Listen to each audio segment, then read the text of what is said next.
திரைப்பட நடிகரும் தேசிய முற்போக்கு திராவிட கழக கட்சியின் நிறுவன தலைவருமான திரு விஜயகாந்த் அவர்களின் பிறந்த நாள் என்று. இவர் 2006 முதல் 2016 வரை தமிழ்நாடு சட்டமன்ற உறுப்பினராகவும், 2011ஆம் ஆண்டு முதல் 16ஆம் ஆண்டு வரை சட்டமன்ற எதிர்க்கட்சி தலைவராகவும் இருந்துள்ளார். இவரது 4 தசாப்த திரை வாழ்க்கையில் இவர் 150க்கும் மேற்பட்ட திரைப்படங்களில் நடித்துள்ளார். வைதேகி காத்திருந்தால், அம்மன் கோவில் கிழக்காலே, பூந்தோட்ட காவல்காரன், செந்தூரப்பூவே, புலன் விசாரணை, சின்ன கவுண்டர் மற்றும் வானத்தை போல ஆகிய திரைப்படங்களில் இவரது நடிப்பிற்காக இவர் அறியப்படுகிறார்.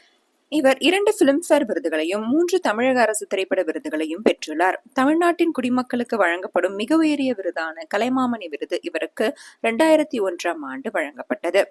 சிறந்த நடிகருக்கான தமிழக அரசு திரைப்பட விருதை வென்றுள்ளார். தமிழக அரசின் திரைப்பட விருதுகள் சிறப்பு பரிசு இவருக்கு வழங்கப்பட்டது. இவர் தன் திரை வாழ்க்கை முழுவதும்